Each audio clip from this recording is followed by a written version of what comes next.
ito naman, nauso kasi pa din yung remote work, no? So parang, how am I going to leverage having a soft skill if I'm working in a remote type of environment? So actually nakakatawa nga yan, Eda. Parang you would think na, dahil Yeah. di naman face-to-face or chat-chat lang, mas hindi na kailangan. Pero in reality, parang na-realize nga namin, parang mas kailangan siya more so now that we're working remotely. Dati parang nagkaroon kami ng awayan dahil alam mo naman, syempre different syntax style lalo na sa generation. Parang may isa kaming office mate. Nag-chat lang siya, tapos may exclamation point. And for us, di ba? Kasi parang, excited, ganon. Pero for the other person, parang kala niya, nagalit. Ayun.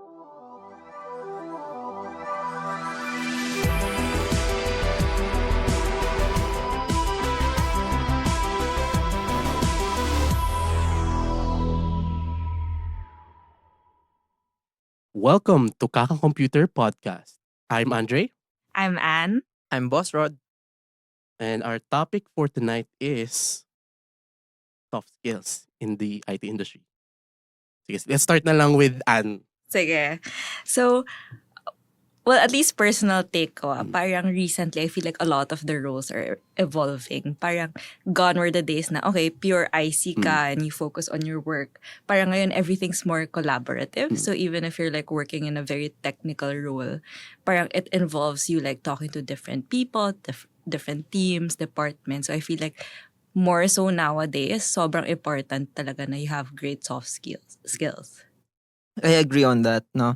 Sa akin siguro, in my opinion, the reason why it is important is if you want to start working with the other teams, other private companies or other companies, hindi siya pwede yung yung magaling ka lang sa technical. Hindi siya pwede kasi you need to work with them. You need to collaborate. You need to become a team player. Yeah. Kasi yung soft skills hindi lang siya more on communication eh. Marami yan eh. Merong problem solving, critical thinking, especially kung software engineer kayo. So it is very important to have or to at least enhance yung or pag-develop ng soft skills natin as a software engineer para mas madali tayo may pag-collaborate sa kanila or mas madali tayong makapag-contribute dun sa team natin or sa company.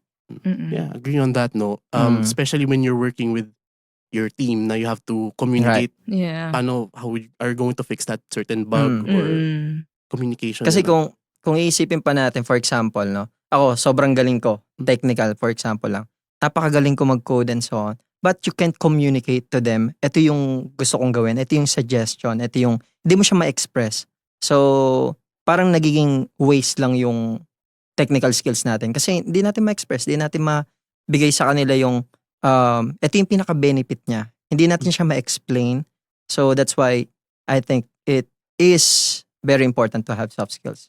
And I have to agree with that. Kasi parang, ang dami ko nung na-meet na sobrang galing talaga in terms of technical. Pero parang nada-downplay siya. Kasi hindi nila ma-explain na parang, ito yung benefit, ito yung value ng ginagawa ko to layman's term. And I think in your reality na you're not always working with people na, diba, parang technically, very advanced.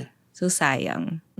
I mean, aside from communication, ano pa ba yung other soft skills na we have to like consider? So, I guess, yun, gaya na nasabi ko kanina, there's critical thinking. So, that's one. Next is problem solving. So, this is more on a software engineer perspective, no? So, you need to have those two kasi importante yon. And then, you need to become a team player as well. Kasi hindi ka nag-work na parang sometimes kasi if you're just a freelancer, ikaw lang mag-isa yung nag-work doon. But it's a different conversation if sa ibang company ka na or you're working as a team. So, soft skills is one of the things na kailangan nating ma-develop sa sarili natin. Kasi, yun nga, we need to work as a team, collaborate, become a team player. Yun, I think. I feel like for me, very important is problem solving din. Kasi parang sometimes ang hirap na, syempre, when it comes to software development, diba, you always encounter like a lot of problems or different situations or instances na hindi naman parating same yung way to resolve it. So it's very important na, okay, you really have to understand ano ba yung root cause and how do you actually tackle it. And people would think na very straightforward siya pa. Pero in reality, di ba, parang it's a skill that you have to develop din talaga. Yeah, ako siguro just to add, no, one of the soft skills siguro is actually to have empathy as a yeah. developer. Lalo na, minsan kasi para as developer, okay na yan. Pero sometimes you need to put yourselves in the shoes of being a user din. Diba, how can I further improve this? Diba? It really puts you further in that career goal if you have empathy. And I guess something to add kasi I've worked with like dev teams tapos usual dati na away is between UI UX designers so yung front end kasi syempre nagtatalunan kayo na hindi ito yung magandang design pero for the devs end parang hindi siya practical or mahirap. So I think important din na you understand or you try to understand yung point of view ng isa't isa. Yeah. Actually, there's one more pa eh. Pero I think siya optional if ever yung adaptability. Kasi mas okay kung flexible kayo na tipong you can adjust kung anong need ng company or anong need ng team.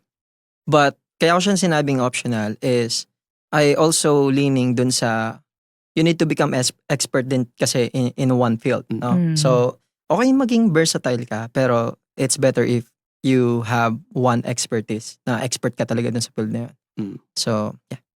Let's move over naman kasi teamwork is also an important soft skill. So, bakit kaya essential yung teamwork in IT? Lalo na if you're going to collaborate professionally. Parang ang hirap, ang broad ng question na. Pero I feel like in general kasi when you're working in a team or in a company or with a group of people, it's very important na, di ba, parang you develop this sense of camaraderie na you're working towards the same goal, you understand kung ano ba yung direction nyo and like you work towards that direction.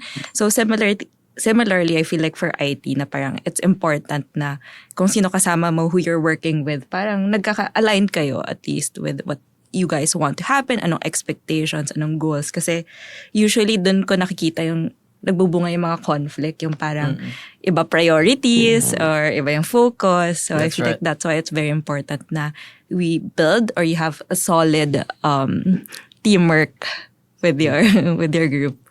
Okay, before we proceed with other questions though, let's take this time to thank our sponsor Brewed Coffee. Thank you. All right, so if you're finding this episode helpful, please make sure to subscribe and share it with others that just might benefit in having their IT careers. Okay, so yeah. Ako siguro addition ko lang dun sa why teamwork is important. It's because may kanya-kanya kasi tayong expertise. Diba? Sa team kasi, merong magagaling sa technical, may magagaling sa management, may magagaling sa QA, may magagaling sa design. Actually, kaya siyang gawin ng isang tao, but yung the quality nung mapoproduce nung isang tao is hindi siya ganun kaganda if i-compare mo siya dun sa teamwork. And also, teamwork is important. Napupunan natin yung mga, yung mga lack of skills. So, parang kumbaga, kasi hindi naman parang, wala kasing perfect eh, diba? Walang perfect. So, yung ibang teammates mo or ibang ka-workmates mo, sila yung nagpupuna dun sa mga kulang sa'yo. So parang ganun yung idea niya. And you have more ideas when working together. Team player. Team player. Ito naman, nauso kasi pa din yung remote work, no? So parang, how am I going to leverage having a soft skill if I'm working in a remote type of environment? So actually nakakatawa nga yan parang you would think na dahil di naman face-to-face or chat-chat lang, mas hindi na kailangan. Pero in reality, parang na-realize nga namin, parang mas kailangan siya more so now that we're working remotely. Kasi dati, pag nakikita kayo sa office, di ba, parang pwede kayong magchikahan, you're able to build relationships na very casual or parang outside of work. Ngayon kasi parang only interaction nyo is either meetings or sa chat. So it makes it more important na you get or you learn how to connect with your teammates, even if you're just or you've never seen each other in person. Parang sobrang, ito parati kang sinasabi pag nag-onboarding kami kung bakit sobrang important na you try to express yourself ng as much as possible. Kasi dati parang nagkaroon kami ng awayan dahil alam mo naman, syempre different syntax style lalo na sa generation.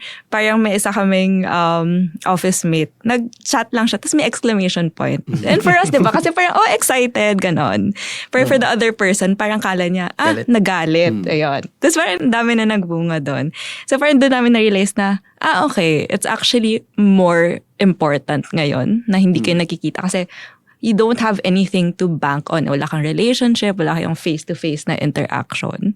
So now, parang it's only like you're solely relying talaga on chats. Ganun. Sa akin naman, sa remote work, kung i-connect natin yung soft skills, magbe-benefit tayo ng malaki. Kasi if you're working on your own workspace dun sa bahay, mas peaceful yung environment. Pagka may gusto kang isolve na problem, mas madali mo siyang isolve rather than na nandoon ka sa office na maraming distraction actually. Kasi yung first work ko, nag-office din ako, which natutuwa ako kasi very extrovert ako. I mean, nakakausap ko yung mga teammate ko, kain kami dito, kain kami dyan, celebrate kami dito. But when I compare that to work from home, iba yung productivity na ibibigay niya sa'yo. You have an isolated space on your work, on your home, and then once na nag-iisip ka ng isolve yung problem, nag-iisip ka kung anong klaseng creativity yung gusto mong gawin, mas malaki yung time mo kasi hindi ka na kailangan bumiyahe. Hindi ka na kailangan magpunta dito. Hindi mo na kailangan maghintay ng matagal. Kasi doon sa bahay, mapapractice mo na agad. Pwede mo kausapin yung sarili mo Kasi it's a part of soft skills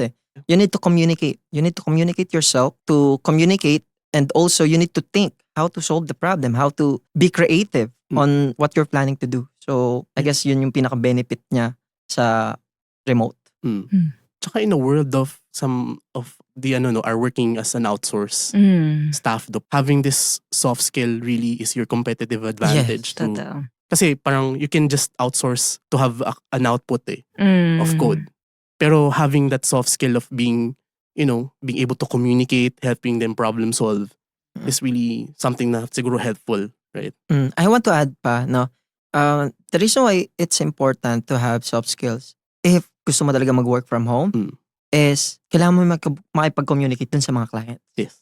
Kasi you can't just build an application without explaining them paano to gumagana, di ba? Yeah. Paano mo i-express? So, work from home ka, kailangan mo talagang mag-develop ng soft skills. Yun yung hindi kayang tanggalin requirement talaga siya. Yeah. Especially some na nag-outsource are Right. wala namang technical skills. So how are you going to communicate it to That's them? right. Especially kung ang client mo is international, Yes. di ba? How are you going to communicate if wala kang soft skills? And I guess to add, kasi actually sobrang good point yan. Parang what sets you apart talaga is how you communicate and then yung soft skills mo. And one thing na napansin namin is yung mga top talaga na talents namin are the ones na may empathy. Yeah. Na, di ba, kahit remote, di tayo nakikita, like, outsource ngayong output. Pero pag na-feel nila na, hindi, ginawa talaga na 150%, may pake siya with the output. It sets you apart from the others. Ito na, what piece of advice you can give to IT professionals that's looking to enhance their soft skills? Ako siguro. Pinasa ko na lang.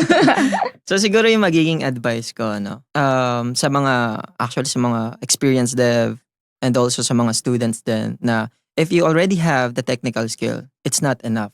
So if you really want to become successful in the IT industry, you need to learn or you need to develop soft skills din. Kasi ano ba yung soft skills? It's more about communication, problem solving, become a team player, critical thinking, adaptability. There's a lot. There's a lot actually. And those things are the one yun yung mga actually na magbibigay sa'yo ng success, not just only on the tech but also in life.